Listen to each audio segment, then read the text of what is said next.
आपसे कहा जाए कि 24 घंटे आपके मन में यह विचार न आए, उस विचार को भी आने से आप रोक नहीं सकते। इतनी तो गुलामी है।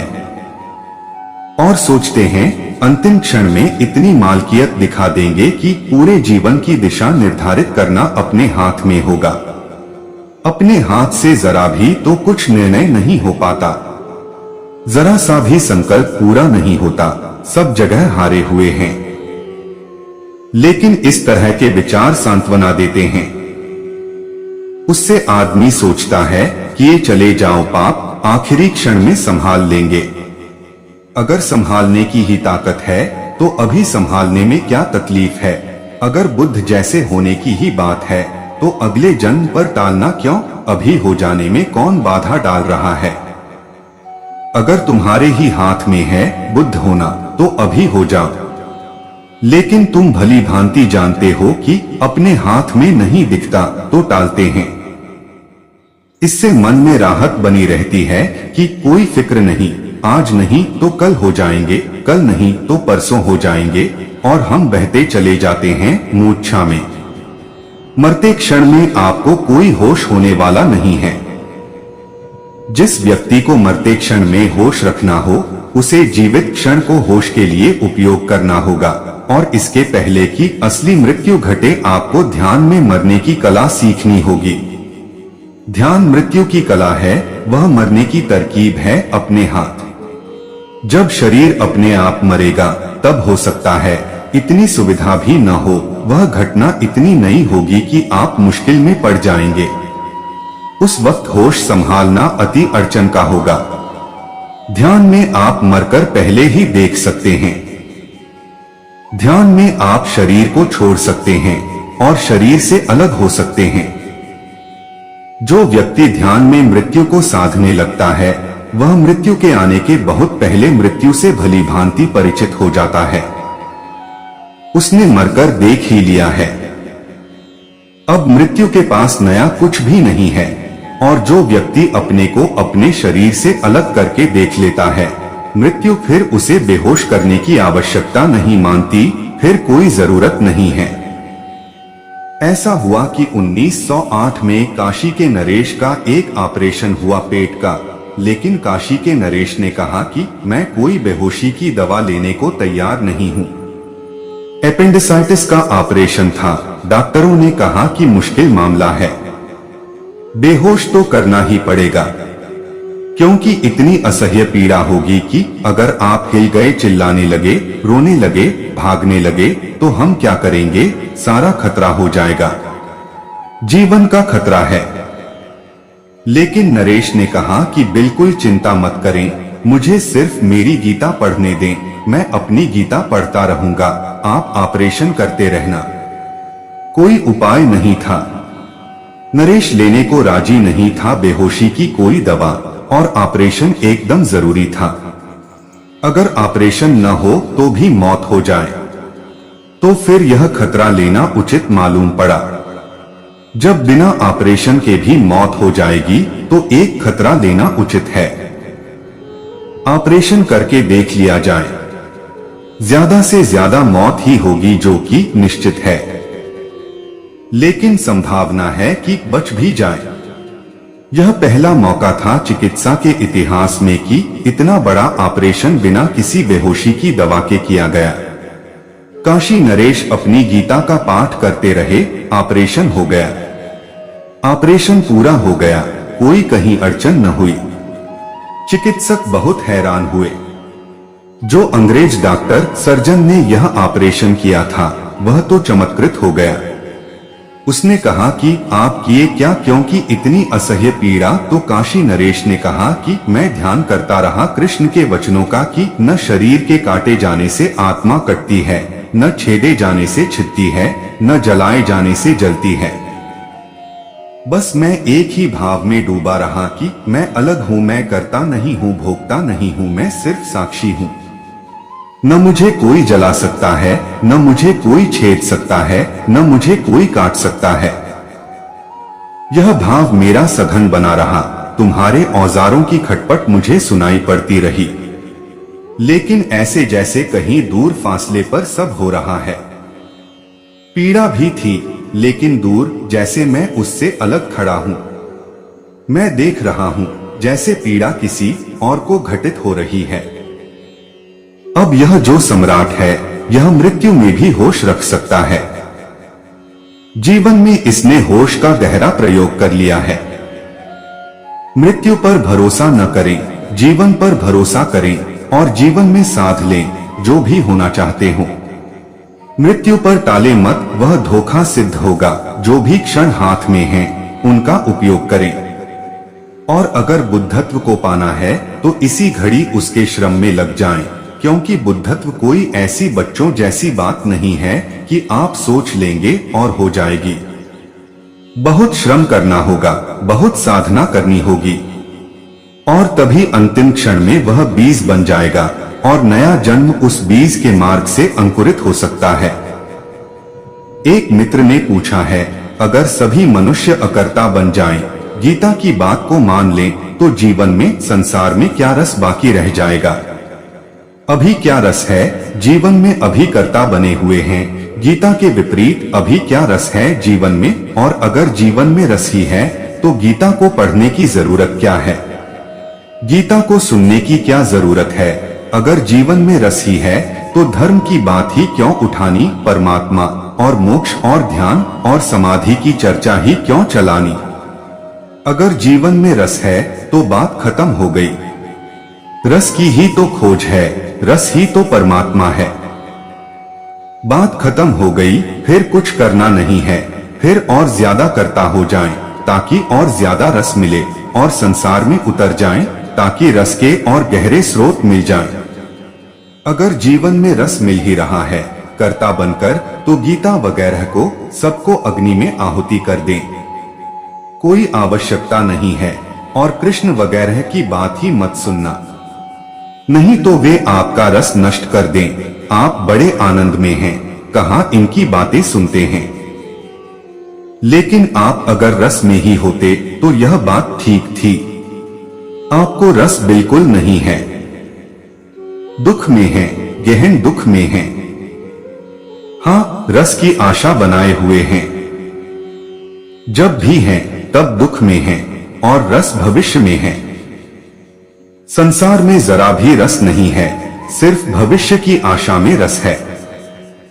जहां है वहां तो दुखी हैं, लेकिन सोचते हैं कि कल एक बड़ा मकान बनेगा और वहां आनंद होगा। जितना है उसमें तो दुखी हैं, लेकिन सोचते हैं कल ज्यादा हो जाएगा और बड़ा रस आएगा। कल कुछ होगा जिससे रस घटित होने वाला है। कल की आशा में आज के दुख को हम बिताते हैं। वह कल कभी नहीं आता, कल होता ही नहीं। जो भी है वह आज है। संसार आशा है, उस आशा में रस है। डर लगता होगा कि अगर साक्षी हो जाएंगे तो फिर रस खो जाएगा, क्योंकि साक्षी होते ही भविष्य खो जाता है, वर्तमान ही रह जाता है। इसलिए सवाल तो बिल्कुल सही है। संसार में रस नहीं है जो खो जाएगा, क्योंकि संसार में रस होता तब तो धर्म की कोई जरूरत ही नहीं थी। संसार में दुख है इसलिए धर्म पैदा हो सका है। संसार में बीमारी है इसलिए धर्म की चिकित्सा खोजी जा सकी है। अगर संसार स्वास्थ्य है तो धर्म तो बिल्कुल निष्प्रयोजन है। बर्ट्रैंड रसेल ने ठीक कहा है। उसने कहा है कि दुनिया में धर्म तब तक रहेगा जब तक दुख है। इसलिए अगर हमको धर्म को मिटाना है तो दुख को मिटा देना चाहिए। वह ठीक कहता है, लेकिन दुख मिट नहीं सकता। 5000 साल का इतिहास तो हमें ज्ञात है। आदमी दुख को मिटाने की कोशिश कर रहा है और एक दुख मिटा भी लेता है तो 10 दुख पैदा हो जाते हैं। पुराने दुख मिट जाते हैं तो नए दुख आ जाते हैं, लेकिन दुख नहीं मिटता निश्चित ही। 1000 साल पहले दूसरे दुख थे, आज दूसरे दुख हैं, कल दूसरे दुख होंगे। हिंदुस्तान में एक तरह का दुख है, अमेरिका में दूसरी तरह का दुख है, रूस में तीसरी तरह का दुख है। लेकिन दुख नहीं मिटता। जमीन पर कोई भी समाज आज तक यह नहीं कह सका कि हमारा दुख मिट गया, अब हम आनंद में हैं। कुछ व्यक्ति जरूर कह सके हैं कि हमारा दुख मिट गया और हम आनंद में हैं, लेकिन वे व्यक्ति वही हैं जिन्होंने धर्म का प्रयोग किया है। आज तक धर्म से रहित व्यक्ति यह नहीं कह सका कि मैं आनंद में हूं, वह दुख में ही है। रसेल ठीक कहता है, धर्म को मिटाना हो तो दुख को मिटा देना चाहिए। मैं भी राजी हूं, लेकिन दुख अगर मिट सके तब दो संभावनाएं हैं। दुख मिट जाए तो धर्म मिट जाए, एक संभावना। एक दूसरी संभावना है कि धर्म आ जाए तो दुख मिट जाए। रसेल पहली बात से राजी है, मैं दूसरी बात से राजी हूं। दुख मिट नहीं सकता, लेकिन धर्म आ जाए तो दुख मिट सकता है। धर्म तो चिकित्सा है, वह तो जीवन से दुख के जो जो कारण हैं उनको नष्ट करना है। जिस कारण से हम दुख पैदा कर लेते हैं जीवन में, उस कारण को तोड़ देना है। वह कारण है कर्ता का भाव। वह कारण है कि मैं कर रहा हूं, वही दुख का मूल है। अहंकार मैं हूं, वही दुख का मूल है। उसे तोड़ते से ही दुख विलीन हो जाता है और आनंद की वर्षा शुरू हो जाती है। ये मित्र कहते हैं, जीवन में रस क्या रह जाएगा। जीवन में रस है ही नहीं, पहली बात। पर दूसरी बात सोचने जैसी है, भविष्य का जो रस है वह जरूर खो जाएगा। साक्षी के लिए कोई भविष्य नहीं है। इसे थोड़ा समझें। समय के हम 3 विभाजन करते हैं, अतीत, वर्तमान, भविष्य। वे समय के विभाजन नहीं हैं। समय तो सदा वर्तमान है। समय का तो एक ही टेंस है, प्रेजेंट। अतीत तो सिर्फ स्मृति है मन की, वह कहीं है नहीं। और भविष्य केवल कल्पना है मन की, वह भी कहीं है नहीं। जो समय है वह तो सदा वर्तमान है। आपका कभी अतीत से कोई मिलना हुआ कि भविष्य से कोई मिलना हुआ? जब भी मिलना होता है तो वर्तमान से होता है। आप सदा अभी और यहीं, हियर एंड नाउ होते हैं। न तो आप पीछे होते हैं न आगे होते हैं। कि पीछे का ख्याल आप में हो सकता है, वह आपके मन की बात है, और आगे का ख्याल भी हो सकता है, वह भी मन की बात है। अस्तित्व वर्तमान है, मन अतीत और भविष्य है। एक और मजे की बात है, अस्तित्व वर्तमान है सदा, और मन कभी वर्तमान नहीं है। मन कभी अभी और यही नहीं होता। इसे थोड़ा सोचे, अगर आप पूरी तरह से यही होने की कोशिश करें, इसी क्षण में भूल जाएं सारे अतीत को, जो हो चुका वह अब नहीं है। भूल जाएं सारे भविष्य को, जो अभी हुआ नहीं है, सिर्फ यही रह जाएं वर्तमान में, तो मन समाप्त हो जाएगा। क्योंकि मन को या तो अतीत चाहिए दौड़ने के लिए पीछे, स्मृति, या भविष्य चाहिए, पेस चाहिए, जगह चाहिए। वर्तमान में जगह ही नहीं है।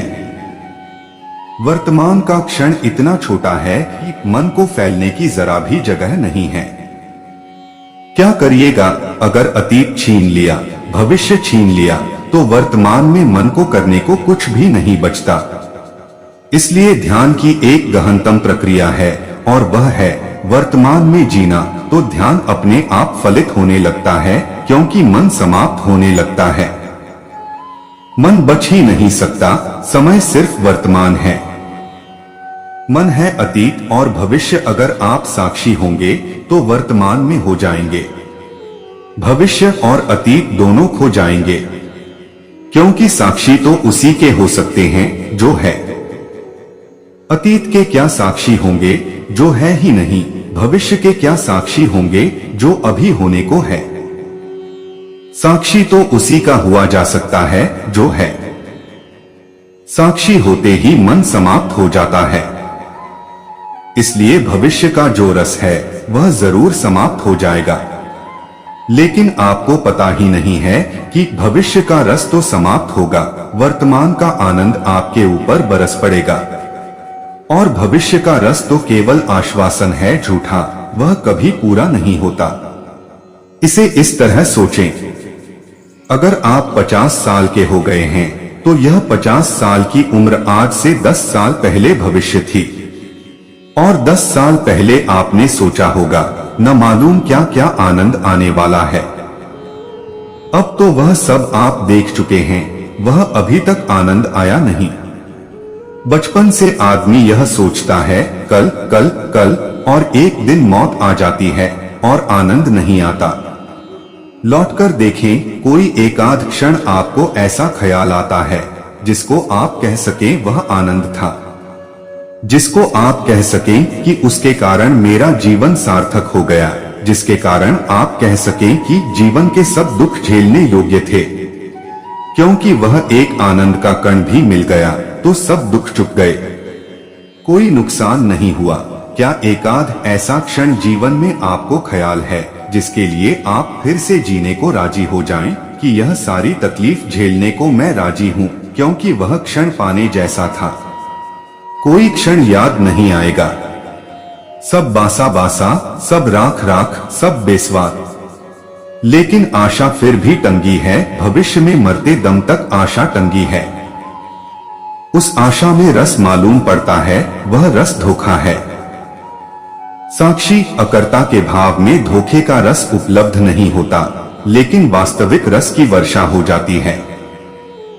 कृष्ण का जो नृत्य है, बुद्ध का जो मौन है, महावीर का जो सौंदर्य है, वह भविष्य के रस से पैदा हुई बातें नहीं हैं। वह वर्तमान में अभी यहीं उनके ऊपर घनघोर वर्षा हो रही है।